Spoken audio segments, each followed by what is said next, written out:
What's going on, everybody? It's Mr. J, man, coming at y'all real quick. First things first. I know I've said it several times. Hey, I'm retiring. I'm not doing this no more. You know what? I don't mean to play. I'm not here to play games, man, and nothing like that. I still want to make content because I thought I was just going to be able to watch these games and then just kind of like not feel a thing. But every time I kept looking up, I kept finding more reasons why I need to come back and make videos. So I'm sorry.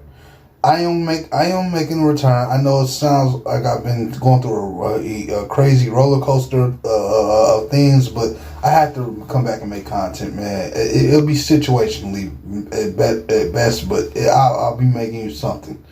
So for those who may be ticked with me or tired of me going through this back and forth thing, I'm sorry. I apologize to you. But now on to the game. I had to talk about this.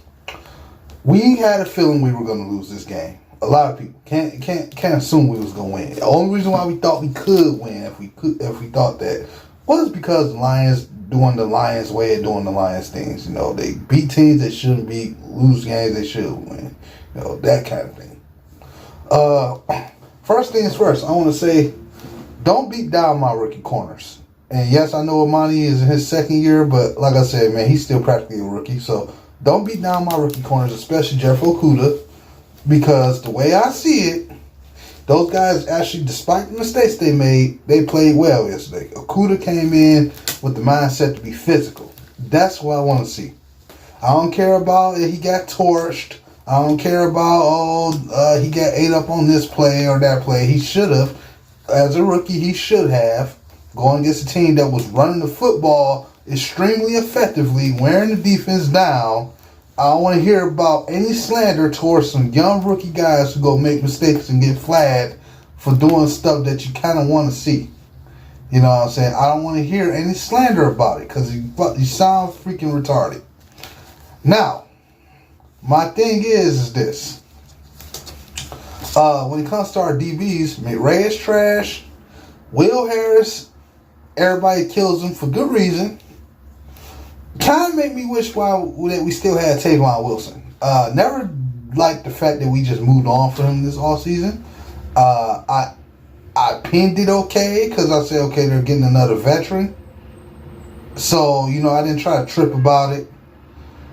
You know what I'm saying? Like, okay, fine. But, you know, I personally would have wanted him to stay another year because of him knowing the system so well and you had a lot of new faces coming in.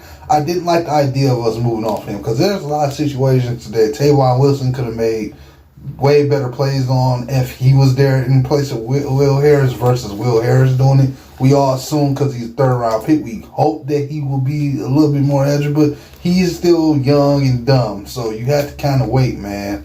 This is his second year, too, so, I mean, I don't know what's going to be the story with him, but I do kind of wish we could have kept Tavon Wilson. I'm just keeping it real, man. For those who didn't, this is why I say, you don't appreciate a player until he's gone. You know what I'm saying? If you go get rid of a player, you got to have a good way of living life without him.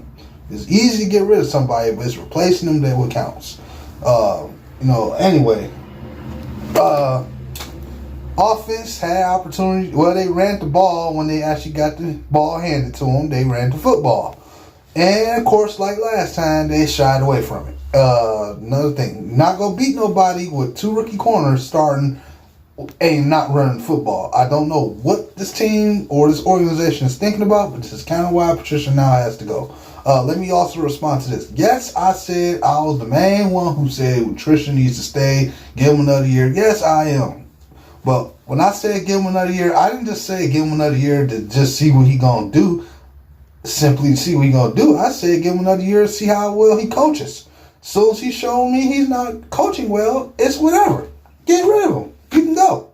I never said that nobody didn't know football because we needed to keep him another year. Let's get that straight. Now, to those who say I need to be more patient with Matt Patricia, look, I'm all for the Kool-Aid, okay? The problem is we don't have to have him as head coach to still be patient. You can go out there and find somebody else that's captivating and young, entertaining, or somebody who's a veteran man that knows how to get the job done. And you know what I'm saying? Another veteran coach that may be looking for his second chance to come in and show us something. With a head coaching experience that will do the simple things that make sense, possibly, if he don't get lionized. You know what I'm saying? You have to consider that. Detroit Lions, man. You can't sit here and go with any more bow-bows, man. Getting guys who are popular names just because they come from the Patriots. You could have been better off getting a Mike Vrabel when he was available, and the people didn't believe in him. And I said, hey, hold on. I was the main guy who said, hey, wait, hold up on Patricia. Let's see what else is available. Nobody wanted to listen. You know, Hitman and others. But okay, you know, I just thought I'd make that note real quick. But, you know, it is what it is. You know what I'm saying? We know the Lions were going to lose yesterday. You know what I'm saying? They probably go lose next game too. We have no idea knowing now. And the problem is, I can't even blame, as much as I want to blame the defense, it's kind of hard to blame it all on the defense. I keep telling you, I don't care how good your defense is or not. If you keep forcing your defense to go back on the field, eventually they're just going to keep getting tireder and more tired. And before you know it, teams are going to find a way to score. Smart teams that know how to do the simple things are going to find a way to score. People want to pick at Patricia by his defense. I'm more mad at the offense. The offense should be killing it right now. You can't even blame the offensive line for why we're not even running the football anymore. You can't even blame that. The Lions have the ability to run the football. You got Adrian Peterson and 2 young second-round picks, man, and Ty Johnson if necessary, if he can show anything. You have no excuse why you shouldn't be running the football. Every time you get our running backs the ball, they get yards. I don't care if it's 1 to 2 yards or even more. They've been finding ways to get yards off the ground, and they don't consistently do. They shine away from it as it is not working. How do you shy away from something that's working? I never understand that. Another thing I want to know: when did we pay Jesse James to be Will Hiller, whatever his name was, from 2011, that third string tight end we used to have? When did we pay him to be that? Why are we not throwing him out there in motion to get some catches along with Hockenson? Even if it's just one catch on third down every other third down or so, get him involved in the offense. I know he's blocking and stuff, I get it. But we didn't pay him the decent money we paid him just to simply block, man. He's a receiving tight end too. When did we go throw some passes to him and TJ Hockenson while we got Galladay out? You cannot tell me we so stuck in our own butts that we go sit out here and throw to freaking 2-3 guys all game. Come on. You got other players that can come out here and ball for you if you call plays for them and you're not using them. I am sick and tired of seeing our coaches on all our Detroit teams not use what they do have. Use the same little piece here and over again, hoping that you go strike fire. Don't make adjustments. I'm sick of it.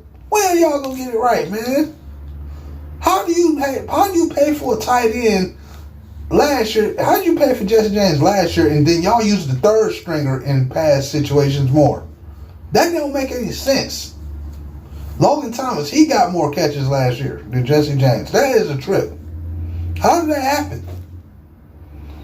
Get Hockenson involved if you got him involved. Use Hockenson a way to get downfield if you got to throw him downfield. He can't catch deep on those slants. And then have freaking Jesse James for close routes or something. Do something. Do something to free Marvin Jones up so he can get some catches or something. Y'all should be doing more. I know people going to say, no, this is still early. Man, some of this stuff should be simple, man.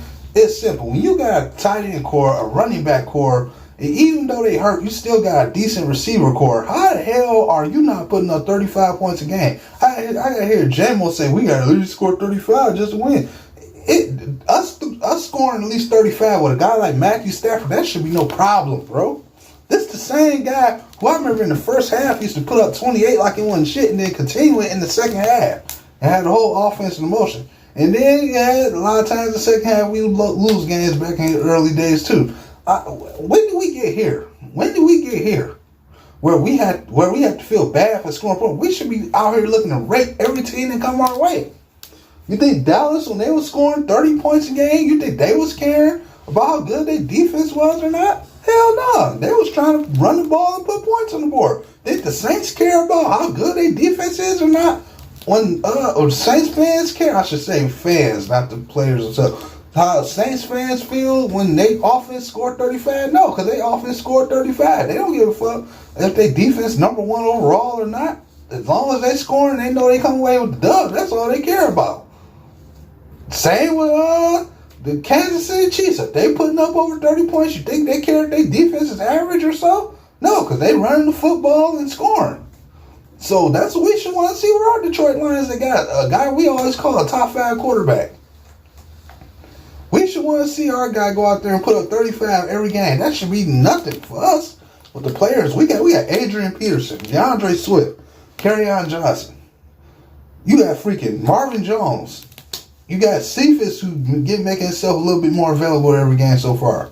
You got Danny Amendola, the great Danny Amendola. You got T.J. Hawkins. You got Jesse James, for God's sakes. It ain't like Jesse James is some random player we found. He was a guy that was making big plays for the Pittsburgh Steelers.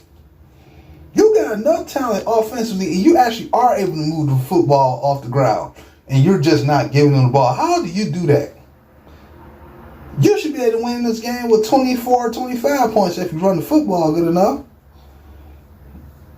It just don't make sense. Some things, man, I'm sorry. Some things you just can't avoid, man. It's just the truth. You have to just realize what the truth is, man. I can't even blame the players as much as I want to blame them. It's really the coach. If they do the smart, simple things, it's like, how you got a rocket scientist and they can't do the simple things? That makes no sense. You know what I'm saying? I know people want to run Bob Quinn up out of here, but I'm not about to run the GM out of here because he made one bad decision to hire a head coach. Yeah, all his draft classes weren't perfect, but I mean, come on, man. Not every GM gonna have a perfect draft class, bro. It's teams that won the Super Bowl in 2017, and then the Eagles who draft class was low key not that great. If you think about it, they won the Super Bowl, but we just go look past that. That draft they had wasn't that great, for God's sake. Let's keep our eye on that. Maybe the team was already decently built up from free agency along with what they already had. It's nothing to push there. And maybe their coaches did the simple things that made sense. The smart stuff that our coaches won't do. Like, good Lord, how hard is it to say, hey, I got these 3 running backs. Which one I want to give it to first? That's the only thing I'll be saying. It's like they look at their running back core and say, I'm scared. How did the Lions, is the Lions scared that they may be too good offensively? Is that what it is? So they just purposely hold themselves back? I ain't saying we got the greatest offense I ever seen or nothing. I ain't saying that. But I said we got enough talent and weapons, even without Galladay. We should be able to put up 25, 30 points easily. If you coach it right. And if not, you can at least win with 22, 23, 24 with running the football and draining the clock out on games you should be able to manage to do that with. You may not be able to do that with Green Bay yesterday, but you should have did it against Chicago. You may not be able to do it against Arizona, but maybe the team or two after that, you could, depending on how the game go. You know what I'm saying? You have enough talent, I guess I'm saying, on offense to compete. We killing the defense. We knew the defense was going to still struggle. It is what it is. We know that. But I'm sick of the offense not doing their part. We've been hungry for a run game more than anything. We got it right there, and we don't use it. That's like being being a billionaire and don't want to spend the money on a personal driver and stuff that can help, keep you protected because you're a billionaire. You only be walking in and driving yourself, and you just don't spend it because you're too cheap, and you taking a bus and shit. Like, okay, you motherfucker. Like, that's like having the ability and the money to do something, to handle business, and not taking care of it because you rather party and drink. That's what that's like. That makes us look pathetic. That's all I got to say about it, man. And the last thing I want to say is don't nobody better not come in here and kill my rookie corners, man. Leave them dudes alone. I don't want to hear no Okuda or Amani Warrior slander, or you will get blocked. I don't want to hear it. You're not finna tell me while everything else is going wrong, you go find time to pick at our corners. No, you would not do that. Say what you want about McRae. Say what you even want about Will Harris, but you would not pick at our rookie corners. No, will not. Later, y'all.